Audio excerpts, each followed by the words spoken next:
You're just getting started. This is your first official week, so I don't think you've had any time for practice, which is okay. How's it going for you? Pretty good. Yeah? I don't feel I've practiced as much as I want to. Okay. But I have, so Good. that's more than. So you started and you tried it on your own. I think in the morning is the best time for me too, like before I start my day. Good.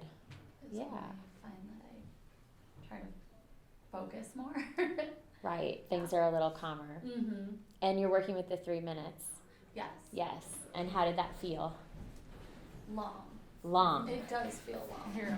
Yeah. Really? Yeah, it's like I closed my eyes and all of a sudden the alarm. It actually scared me because wow, did you shake? Class, yeah. It's always like, okay, no, when you're ready. But then that alarm clock goes off and you're just like, whoa. Yeah. It really takes you out. Just, yeah. I guess I feel like it's like. That's okay. That's really normal. Like it's really trying not very to normal. focus all the time and like. Yeah. Then I'm like, am I missing it? How long is it? But. Right. Right. So you just want, so I'll give you guys some remedies after we kind of go through. Anybody else want to share, Jerry? No, I find it beneficial, and by going on the website and signing up and watching the class over again is awesome, because it's like you're in a room. Yeah. Yeah, you could really kind of, and did you learn new things rewatching it? Like, yeah, did you hear because you weren't in the crowd, you were with yourself. Right. You were with yourself. I mean, you didn't have like 12 people sitting around you like doing as a group. You're all by yourself. I feel you're more relaxed. Yeah. You're more relaxed. Good. It's great. It'll work. Good. Awesome. I'm so glad. Did you use any of the guided meditations or? Not yet, no. I just actually joined the site last night about 8 o'clock or so. Okay. Okay. That's fair. No worries. There's a lot of exploring to do. Yes. Yeah. And it'll fill up more, you know. Eventually we'll get to a place where you can just pool, like we're investing a lot in a new platform. So the new platform will have more of an experience for the individual user where you could kind of customize it more. But for now, we're using what we have, which is also very good. So it's more customized for your group as a group experience. John, how's it going for you? I love the concept. Yeah. I love Now we the just concept. did you get any practice in? No, absolutely not. That's okay. I appreciate your honesty. I'm trying. Yeah. I love the concept. Well, here's the thing. The reason why we include so many different methods is because something's going to resonate, and it may not, like for you, especially as a beginner, it may not be sitting quietly. It's true. Right? I don't know. I'm kind of liking this downtime over this hour. I think I needed it today, so.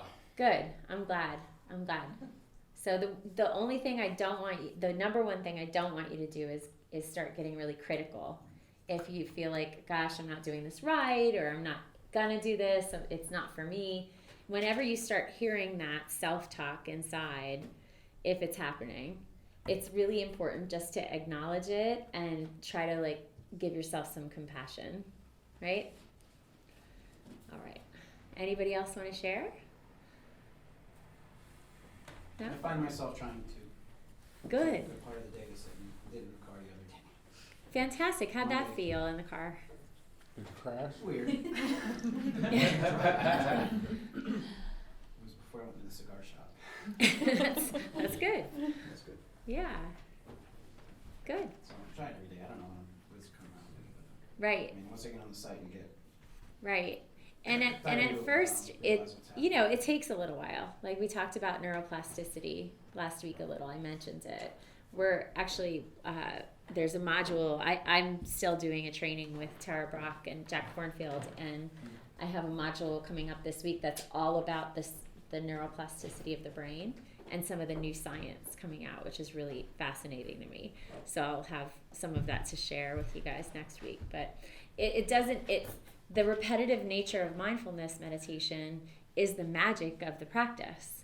So it doesn't happen right away. We don't get immediate results from it. However, we could immediately notice a difference, right? So you guys notice when we sit together and I guide you through a practice, at the end of those 3 minutes, something's shifted, right? Now, that only lasts so long, and then you need another practice. So in order for the neuroplasticity to start doing its magic, where you could drop into that state of being in any given moment in ordinary life more intentionally.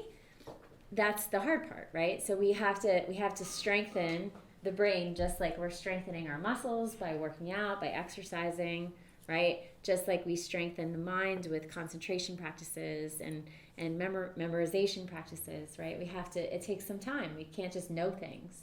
So it's the same thing. I do that with BEOs. With what? I do it with paperwork at work. I mean, I have to. Right, right. So God bless you. So I want you to think today, and this is a really good segue to kind of get started. So lesson 2, what we're doing today, the objective essentially is to really get you comfortable working with the breath. So last week we established, okay, what is an anchor? Why do I want to work with an anchor? How do I do that? Giving you just some basic instruction so that you didn't feel like you were off on your own in this gap of time that we weren't together. Okay? And now today, we're going to look at the breath more closely. We're going to look at the qualities of the breath, noticing qualities within you that might feel supportive as we move along, and how to work with those qualities. Additionally, I'm going to teach you a concentration method that I would like you to practice over the next week. So we're going to get heavy into method this week, because the concentration method that we're using is called shamatha. And shamatha translates, it's a word from the Sanskrit language, which was a very old language dating back 2,600 years. And it essentially means calm abidance. Okay, so this calm abidance in the brain is something that we could train up. So we could train the mind. So we're essentially asking the mind to do one task instead of all of the multitasking that it wants to do. So you guys might recall, some of you are a lot younger than me, but you might recall like about 15 years ago, right? When multitasking was an actual thing, like a professional development that they wanted to teach you. So they would send people like me in, right? And they'll be like, oh, the way to productivity is by multitasking. You could get more done. You are more effective, will make more money, all these things, right? Some of us had no choice, though. What? I said some of us had no choice. Right, that's true. But what do we know about multitasking? A lot. You do know a lot, but how does it make you feel sometimes? Exhausted, stressed. Well, Stressed. exhausted, right? Tired. Yeah. Right. And does it make you more productive or less productive? You're scattered. You're just It's arguable, right? Really. It depends on the task. Right. It does. It depends on the task. But what the science tells us is that when we're constantly multitasking, that we waste about 25% more time in a day. Because many of us are not actually getting anything done to completion, right? So if I have 5 projects in front of me and I'm just bouncing between them, and then I'm checking email and I'm getting calls and I have people walking in and they're all needing me, none of those 5 things potentially get done. So that's where my delegation skills have to come in. Right.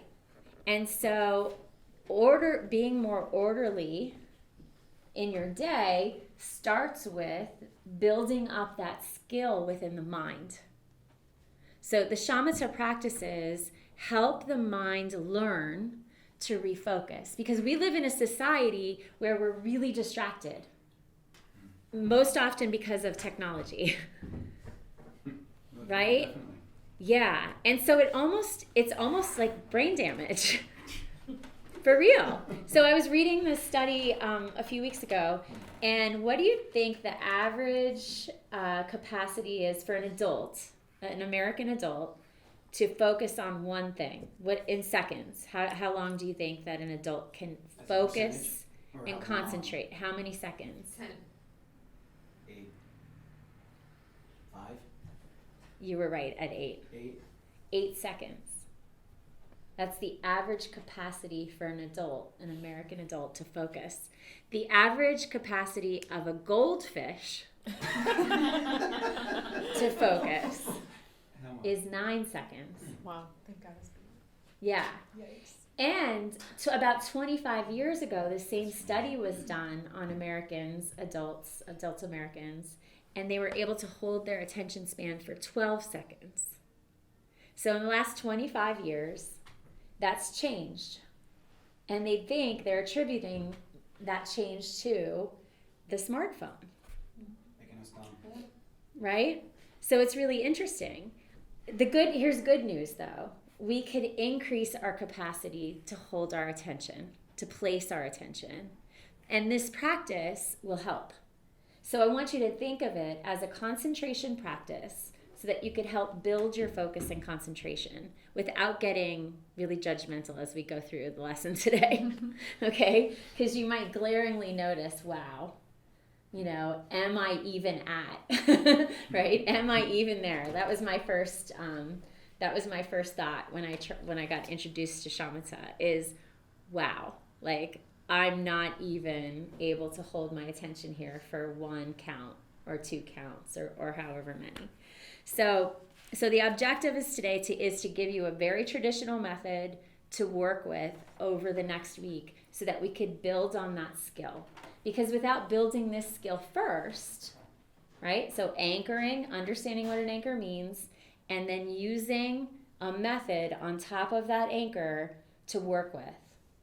And here's the great news about shamatha practices is that this is something, if it works for you, you could do for the rest of your life and never implement any of the other practices or methods that we teach you, right? And you could become an enlightened being just doing this, right? It's really potent. It's very powerful. As a matter of fact, has anyone ever heard of Goenka schools? Goenka? Goenka is a method. It's also, that's his name, the founder of the method is Goenka. And he was an Indian Buddhist teacher. And he has schools all over the world. And people travel to go see him. And all they do are shamatha practices. That's it. So that's all he teaches, mindfulness of the breath and dropping into one of these methods. There's about 45 different ways to do these practices, shamatha. Okay? They're less about contemplative methods, less insightful, more dutiful, if that makes sense. Okay? So, we all experienced anchoring. Who needed to use the body to anchor into over the last week if you were practicing? Or who felt comfortable with the body or more comfortable than the breath? I'm just curious. Anyone? Everybody's working with the breath okay? Okay, I want to reinforce though that if you go into the practices and you feel this sense of overwhelm or something's coming up and it feels like it's something that you can't work with in any given moment, and it's somehow related to this focus or concentration that we're getting into with the breath practice, I want you to know that you could still anchor into the body as an alternative. Okay? You're not going to disrupt what we're doing by doing that. Okay? So let's drop into a short practice. I'm going to give you just a taste of this before we go into deeper instruction.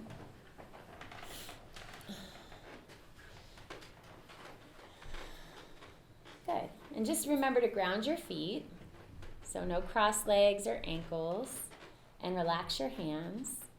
And close your eyes or just rest your gaze down. And then soften the gaze.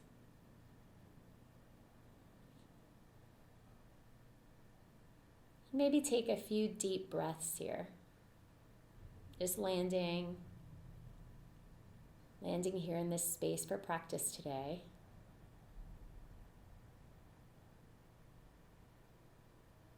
And allowing or inviting any lingering busyness in the mind to just settle for a moment.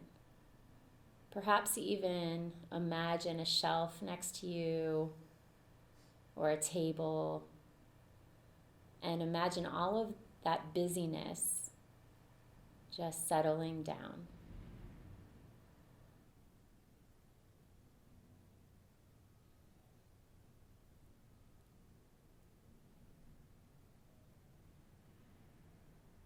Notice your feet against the floor. Feel the heaviness there.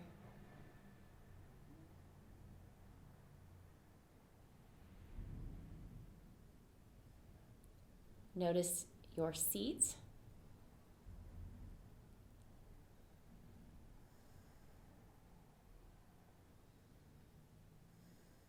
Just acknowledging all of the support beneath you.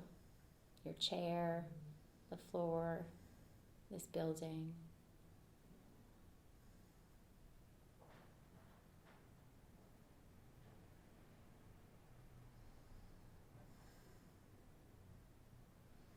And now gently turn your attention towards the breath.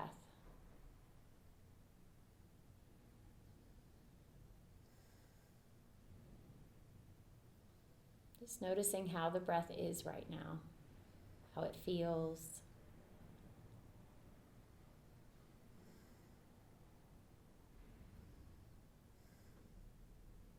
Notice the depth and texture there.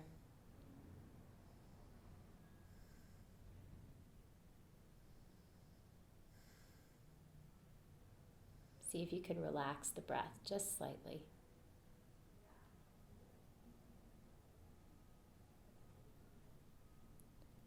And also notice when you relax that efforting, how the mind feels a little more open and spacious.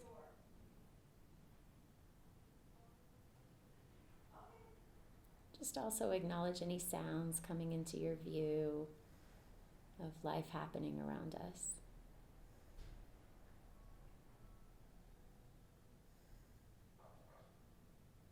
And now gently return into the qualities of the breath and notice what's here right now.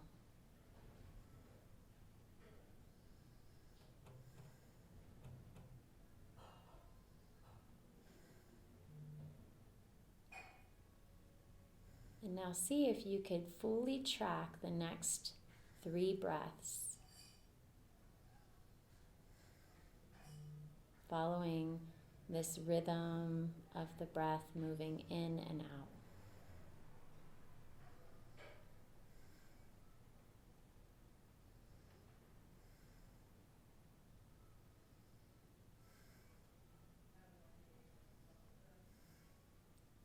And as the next exhale fully empties, return your attention down into your feet.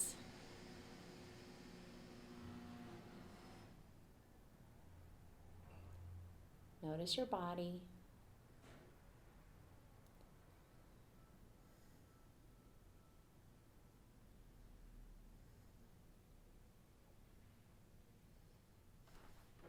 And when you're ready, you could just open your eyes and come back into the space.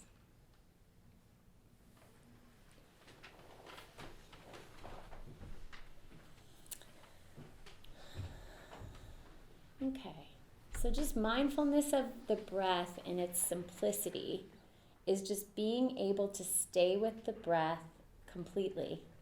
Anapatasati, you'll hear it called mindfulness of the breath. That's a traditional term for it. It's called anapatasati. Thank you. So in its most simple form, we could start there, right? Just checking in. Right? This inner landscape, looking to see, okay, how is this right now? Where's my body? What is it doing? Am I sitting or standing? Where are my feet? Where's my seat? Has anyone, do you do any public speaking? Does anyone ever have to get in front of a group, whether it's like your peer group or, okay. A little bit, Yeah. Crazy. right? Do you get nervous doing that, right? And for me, sometimes I have to speak a lot in front of groups, and I always get nervous every time. And sometimes I feel like I can't even feel my body, like I'm out of my body, right before I go up and I speak. And it's always helpful just to feel my feet on the ground. Like, oh, there's my feet.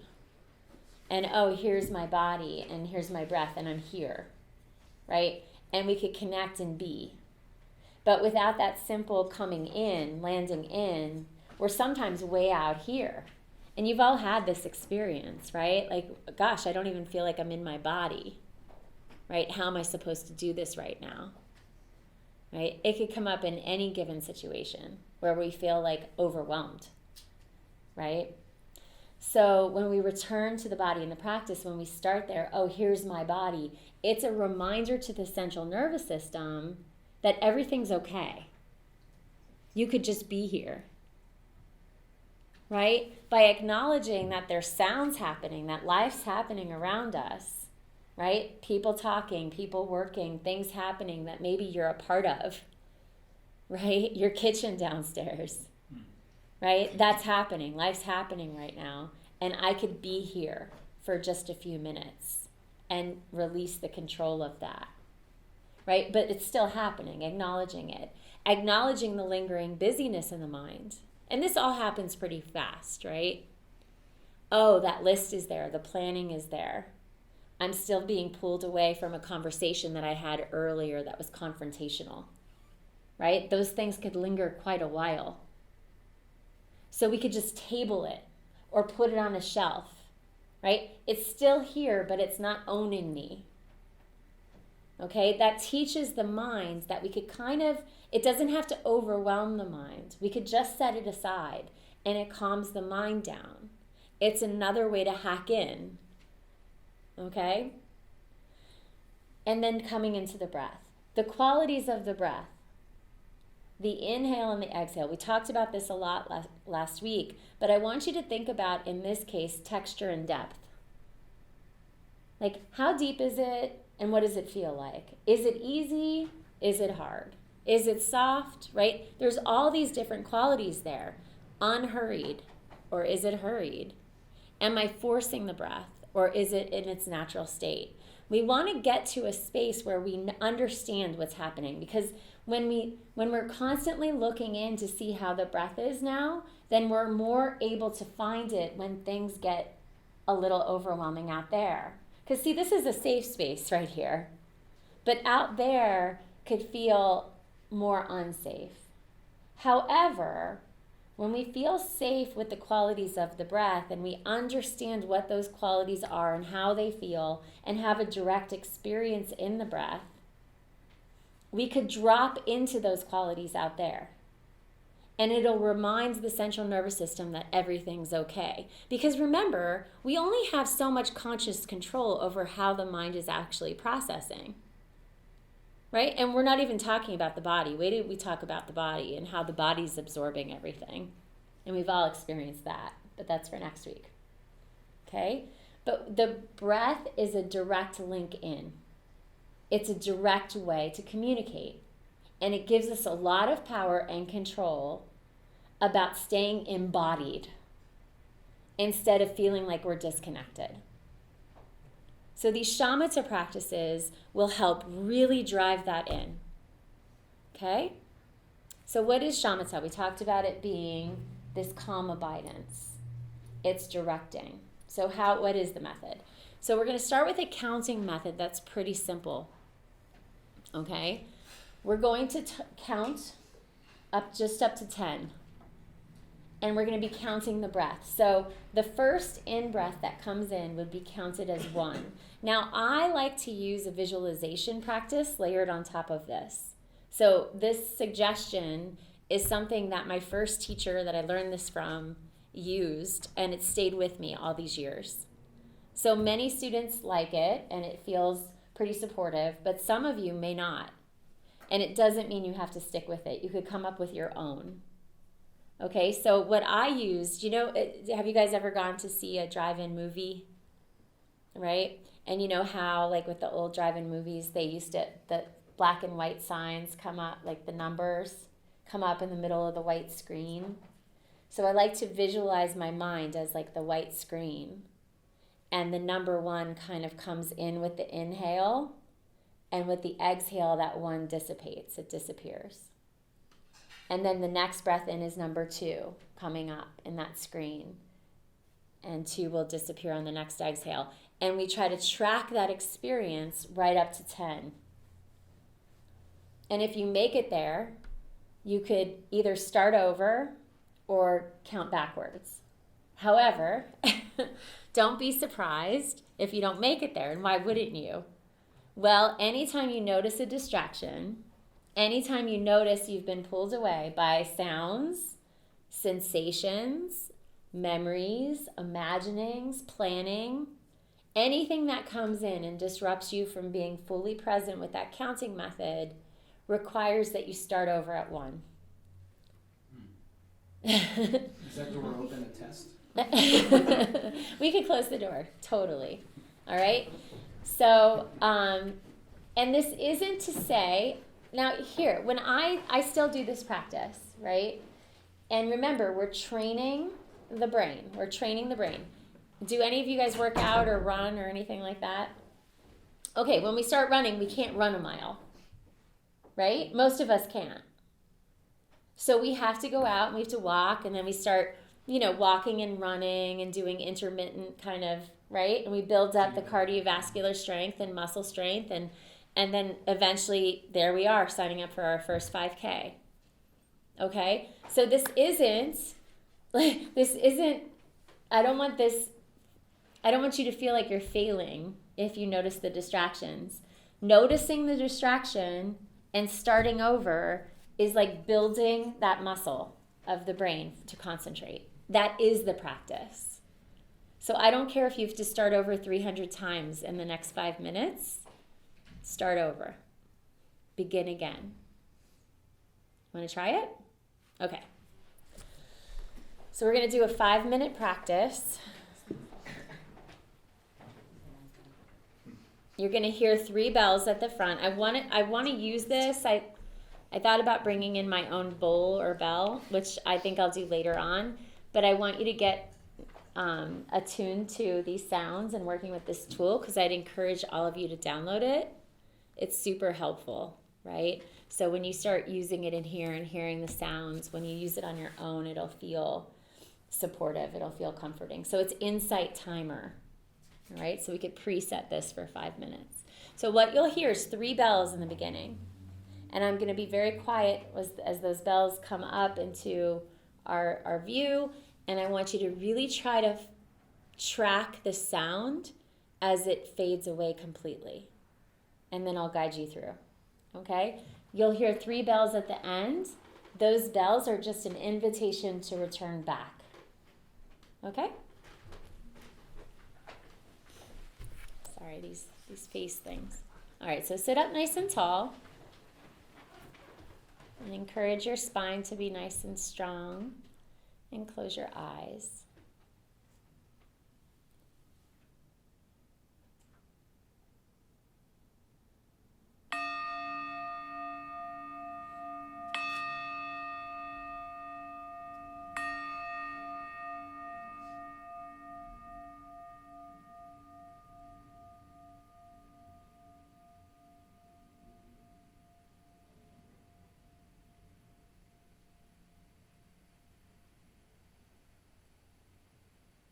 And that sound leaving the view or the space, reminding us to drop our attention inward.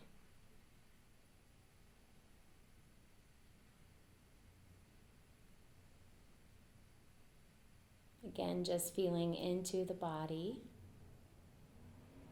fully supported in this space.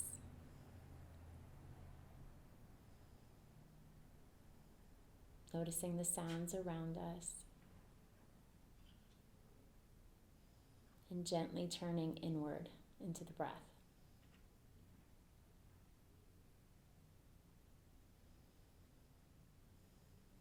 See if you could relax any efforting.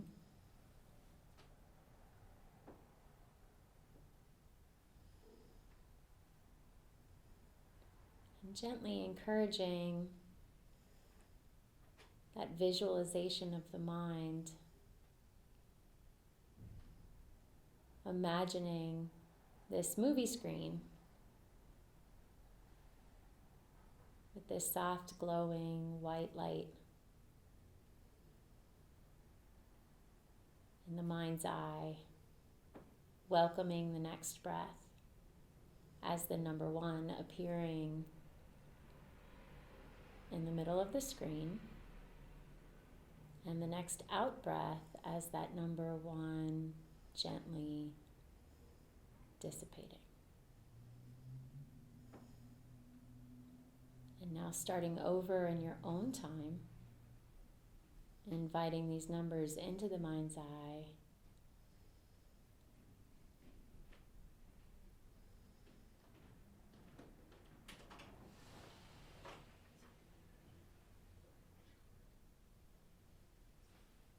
And just acknowledging any distraction, anything that's pulled you away from the method. Allowing it to be so.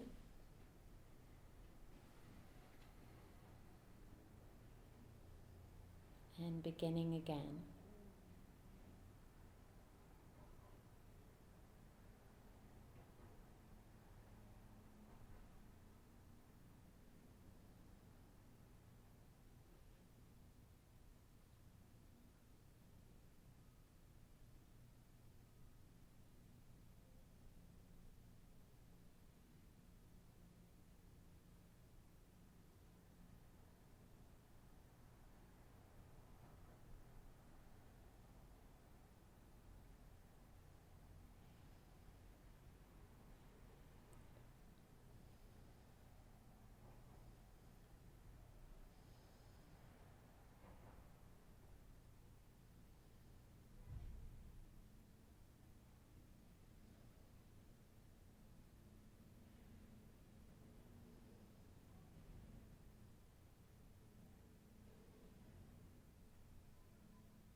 And try to relax the method now.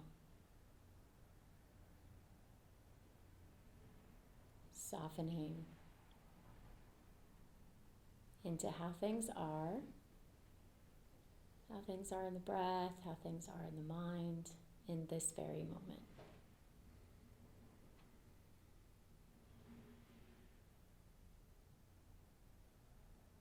See if you could just relax.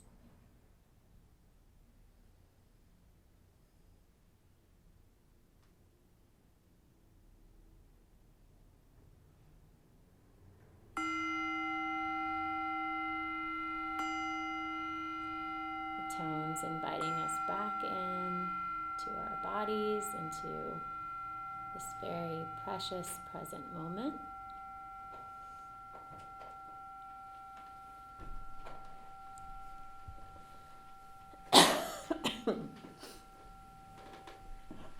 Back into our circle together.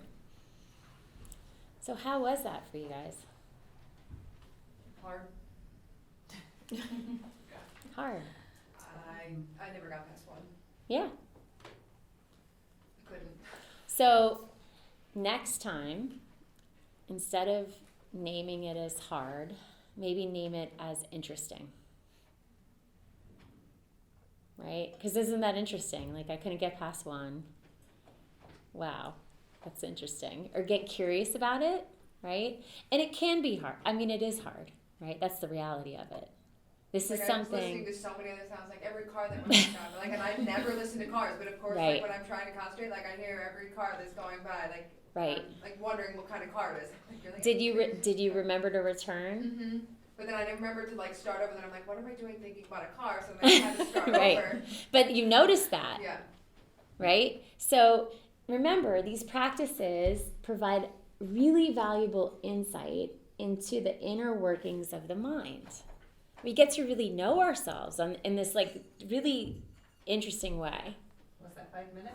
It was. Wow. Like Yeah, it didn't feel like 5 minutes I at all. thought I can do Right. 5 minutes. That's like Right.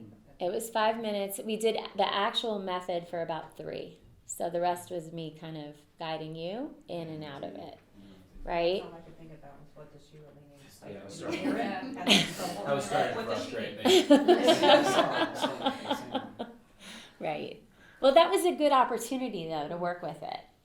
Right? So that's the thing. The distraction is we're all like this. Right. Like every single person's head turned to the door. Right. And I just stayed here. Right? I was just trying to hold She's the just space like, for bring you. it back, it's fine. It's But being handled. right. So every day I meditate in a little corner in our office, and I'm able to close the door, which is like really good because then all the animals stay out. The kids typically know that I'm in there. If I get really lucky, Ed won't bug me, you know. However, you know, they do pop in every now and then. But it's so funny because as soon as somebody pops in, they're like, oh, sorry, Mommy. Close the door, right? So you get, like, you know, oh, here's life happening. But here's the thing, and this is what we want to get into.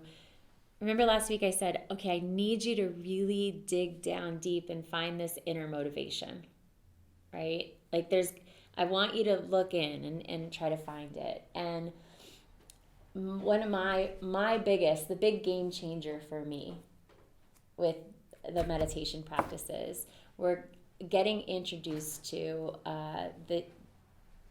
there's a lot of lists in the Buddhist practices. There's lots of lists, right? There's like the 8 Noble Truths and you know, all these things. The 4 Noble Truths and the Eightfold Path and the 4, you know, this and that. There's 4 mind changings that are very potent for a beginner meditator. And these for me were. That was the experience of learning about them. So the first of the 4, and I'll share all 4 as we go through, is this concept of preciousness, this precious human life, right? Because we only get one shot at it. This life that you're in right now, it's very precious. And this work that you do, this space that you share, these relationships that you have, right?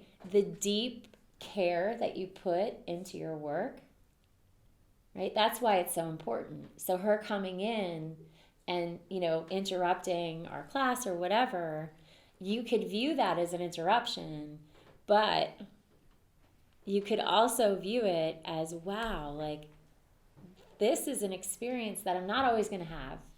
These people sitting around this table won't always be here for whatever reason, right? And I won't always have this work. And it won't always be so busy, right? I won't always be building a house. You only get to do that one time. Hopefully. Right, hopefully, God willing. Right? And my little 11-year-old, and anyone that has children, you know, sitting around this table, you know, she's not always going to be there interrupting my practice. And that reminder, it grounds us right into what is really important right now. What's the most important thing, really? When you peel it all away, what's left? And it helps you get to that inner motivation. So I'm going to read a story, a little poem to you. It's not that long. I wish I had my glasses. I have to use my light. That's what the doctor said. She said, if you forget your glasses, turn your light on. Because, of course, now I have to wear these crazy glasses. All right. So this is by one of my favorite authors. His name is Mark Nepo. Do any of you guys know him? No. He's a wonderful poet and writer. And this is from one of his, I'm not sure, the Book of Awakening, and it's called Precious Human Birth. Of all things that exist, we breathe and wake and turn it into a song. There is a Buddhist precept that asks us to be mindful of how rare it is to find ourselves in human form on earth. It is really a beautiful view of life that offers us the chance to feel enormous appreciation for the fact that we are all here as individual spirits filled with consciousness, drinking water, and chopping wood. It asks us to look about at the ant and the antelope, at the worm and the butterfly, at the dog and the castrated bull, at the hawk and the wild lonely tiger, at the 100-year-old oak and the 1,000-year-old patch of ocean. It asks us to understand that no other life form has the consciousness of being that we are privileged to. It asks us to recognize that of all of the endless species of plants and animals and minerals that make up the earth, a very small portion of life has the wakefulness of spirit that we call being human. That I could rise from some depth of awareness is to express this to you, and that you could receive from in this instant, a part of our precious human birth. You could have been an ant. I could have been an anteater. You could have been rain. I could have been a lick of salt. But we were blessed in this time, in this place, to be human beings, alive in rare ways we often take for granted. All of this to say, this precious human birth is unrepeatable. So what will you do today, knowing that you are one of the rarest forms of life to ever walk the earth? How will you carry yourself? What will you do with your hands? What will you ask, and of whom? Tomorrow you could die and become an ant, and someone will be setting traps for you. But today you are precious and rare and awake. It ushers us into grateful living. It makes hesitation useless. Grateful and awake, ask what you need to know now. Say what you feel now. Love what you love now. So, it is a practice. And it's not always easy to find the gratitude, especially when we're in the muck, right? When we're in the muck of life. Because that happens too.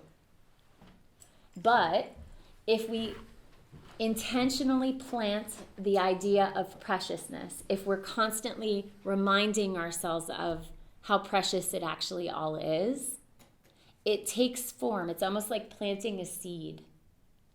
My teacher always says, plant the seed of preciousness in your mind as the first thought of the day upon waking. The first thought of the day. I have 2 dogs that I absolutely am obsessed with. They're very precious to me. They bring me incredible joy. And of course, I love my family and my children, but I really love my dogs too. And Boone, my German Shepherd, sleeps right next to my bed. And he's my seed of preciousness. So I've given him that role in my life because he sleeps right next to my bed. And usually when I wake up, it's the first thing I see. And so he's my reminder of preciousness in the morning upon waking. And it's intentional. And there are days that I'm like, yes, preciousness, right? Preciousness. This is precious. This day is precious. It doesn't feel authentic all the time, in other words, all right? But I still take a moment and I remind myself that I'm awake. I have a chance to make this day as good as it possibly can be, right? And put kindness out into the world and do my practices and try. And it may turn all into shit, right? Sometimes it does. But I'm going to put that seed in my mind because I know if I start there that I have a better chance. Okay? And it goes along with everything that we're doing because it really helps us find that inner motivation, that inner intention. And that's what I promise you, that's what's required to get this off the ground. It doesn't necessarily mean that that's what will maintain it. Because your inner motivation will change, your intentions will change, and your motivation most certainly will change. And you know when that'll change? the very first time that you notice that something that is a huge trigger for you, or has been at least, doesn't feel like it has such a grip on you. And then once that happens, my job's over. Right? You could still come to me for advice with meditation and all these other things, but then I don't have to work so hard to convince you. All right? Once you feel empowered by it, that's the motivation. Because then you can't go running to your mat or your pillow or your seat or whatever it is that you practice on. Okay? Any thoughts on this? I don't mean to be rude to interrupt. Jen. Too late. Me? Jen, Jen, can you come out here for one quick second, please? I'm sorry. And I thank you. It's a precious moment, don't worry. Diet precious. Oh, it's Precious. so More relaxed. precious. Yeah. That was perfect. You gotta look at it that way. Yeah. Because it was annoying. Oh, if Robert was in here, getting knocked down twice. He would not be happy about that at all. Where is Robert today? On vacation. Oh, good for him. Good for He could him. be anywhere. That's good. Probably on an airplane. Well, we could say hi to Robert. Everybody say hi, because he can watch this later. Can you make sure you edit that part though when he said if Robert was here, he wouldn't. I'm just speaking the truth. I'm not here to Speak the hide. truth, you get in trouble. We could edit that. I know, but I don't think he'd have a problem. No, I'm sure he wouldn't. I know. How did that land for you though? That poem or writing? Aren't his words beautiful? Made a lot of sense, yeah. What? Made a lot of sense. Yeah. I mean, it just drives down the point, right? Like how lucky are we? Like we really could have been an ant on the ground, you know? There's a mouse in our house. Well, there's more than one, unfortunately. But in the middle of the night, on Sunday night, my daughter Tessa woke up and she came running down 4:00 in the morning. Mommy, mommy, mommy. Steven, our cat, brought a mouse upstairs. And he dropped it in the hallway and it ran into Sissy's room. So it was playing with Yes. Yes. So they do. So cats. I was like, oh, well, we better, and we've been seeing mice in our house, which has never happened before. And, Yeah. well, yeah, it's the weather change. So we went into Sophia's room because I didn't want her to be alarmed, you know, and, 4 a.m. And long story short, you know, we're all in there at 4:00 in the morning laughing and, you know, everybody's awake under and yeah, we're all, but you can't help but think, like, I couldn't help but think You could have been a mouse. about how precious that moment is. We only get a couple moments like that in the reality of things. You know, my grandmother was really, this is her Pearl, and I was very close to her, and probably some of you remember her because she was with me all the time. And she died on Christmas Eve 2 years ago. And I couldn't help but think back to laughing like that with her. And how it's hard to think that, like, those days will someday end. You know, and so reflecting back, and we all have these experiences of loss, right? And so this idea of preciousness, it grounds us into the present moment, which is the only thing we could control. It's the only thing that's real. It's the only thing that really counts, right? And the more we train the mind to be here in the world, fully present and alive, the more we get to kind of stretch out time a little bit. Because if we're stuck back in these memories that are precious, but if we get stuck in them and really clingy, that's where a lot of suffering could be, right? And it'll hold us back from being here. If we get stuck in the future with worry, right, with the anxiety of what could possibly happen or not happen, that's also where a lot of suffering could reside. And remember, the practices are here not only to keep us landing in this present moment, to kind of open to all the neuroscientific benefits, all the benefits that we've been talking about, but the ground of all of the benefits is to relieve suffering. Because in this moment, everything's okay. It really is. So how could I be here more instead of trying to be in these other realms, right? So just landing us here. So preciousness and impermanence, which is the second of the mind changings, go really closely together. And we're going to look at impermanence a lot, especially as we go through mindfulness of the body. Okay? What questions do you have?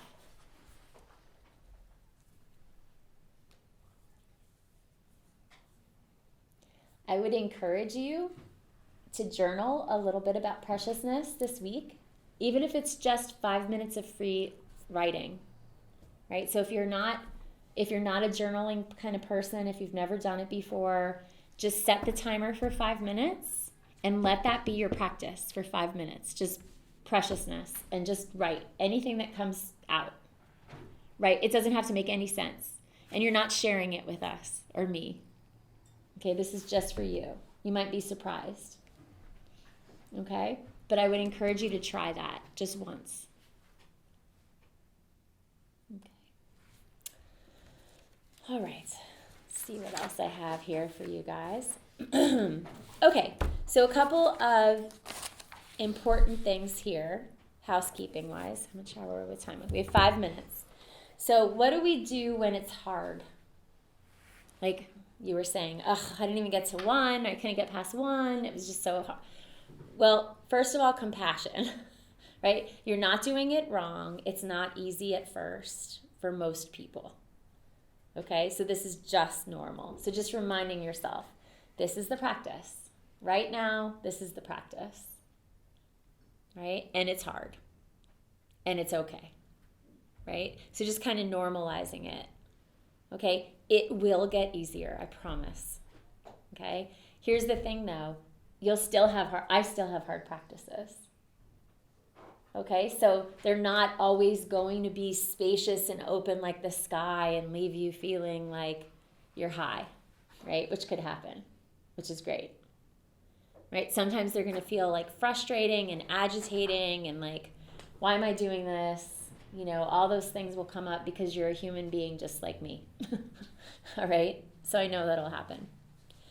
If you notice that you're really struggling, try swallowing. Right? And imagine dropping down into your belly. So try to soften in your belly, swallow. All right? It'll pull you back into your body like in a deep way. All right? And you'll learn quickly that those mind thoughts that keep entangling you, they peak and they fall. Right? So you'll be able to start seeing that rhythm more. And you'll start trusting that, okay, it's hard right now, that's going to pass. Okay? But before that happens, swallowing. Attending and befriending. So if you notice something strong showing up, like, I feel so angry right now, right? Or it's hard, that word. Okay, it's hard. That's true right now, and it's okay. So just using that phrase, it's hard right now. It won't always be, and it's okay. Right? So these little phrases that come in are very supportive in the practice, and they'll help you from not giving up. Right? Tossing it away. Curiosity, interest. Watch the words you're using to yourself. Right? Instead of I'm failing, I can't do this, you're doing it wrong, isn't that interesting? So that's another phrase. Right? So just reframing it. And what you'll notice is if you do this in your formal practice, you'll start saying that all the time. Isn't that interesting? Right? When difficult conversations come up. Can I get curious about this? Right? What is this person feeling right now? It opens things up in a really different way. So isn't that interesting, can not only be incredibly transformative for your formal practice, incredibly transformative to like normal everyday life. So if you hang out with me a lot, you'll hear me say that a lot, right? But it becomes really useful, right? Because then instead of getting intimidated or, defensive, we start opening to the possibility that there's a possibility. There's some space there, right? We could land in that. And just reminding ourselves this is happening, right? This is happening right now, and it's here to support me, whatever it is that's coming up. Okay, this is how it is right now. This is how the mind is right now. This is how the breath is right now. Oh, that's changed, right? Now it's like this. So it's just tuning you into or attuning you to the reality of things, right? And we feel less attached then once we start believing these truths. Okay? What questions do you have? Okay, we're going to end with a short practice. I know we're almost out of time. We have 3 minutes. Yeah? Okay.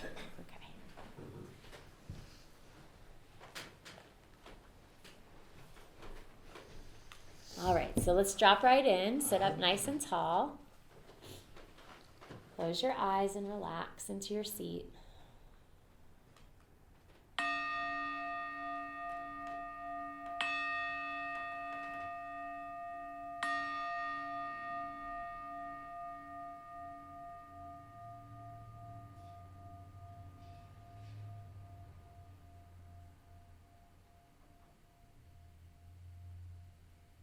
That tone fading just reminds us to turn inward.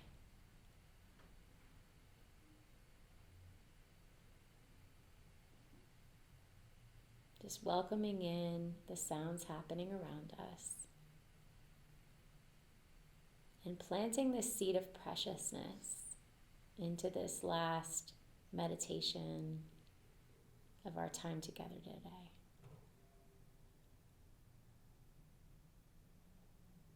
This precious human birth.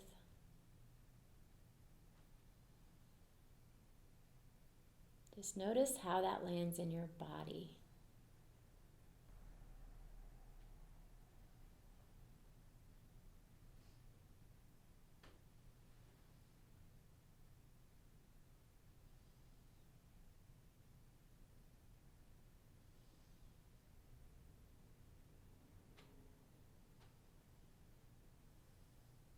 Imagining how this seed of preciousness can unfold in your day, in every interaction, every moment and opportunity to be reminded of how precious this very moment is.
The bells returning us into the day.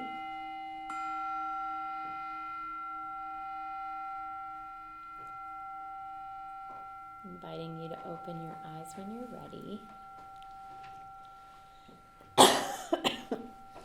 I wanted to end with a quote from Trevor Noah. Do you guys know who he is from is it the Late Show? Is he South African? Yeah, he's from South Africa, and he was born during the apartheid, and he was born to a black mother and a white father, and so his birth was considered a crime. So he was born with that understanding that his birth was a crime, and of course he, was very limited in his opportunities, and there were a lot of obstacles. And he writes about it, quite frequently. He's pretty open about talking to it. And he said in an interview, he said, when I was a young child, like a teenager, I just decided that every obstacle was there to support me. That every obstacle that I faced was turning me in the right direction. And he said, I just trusted that completely.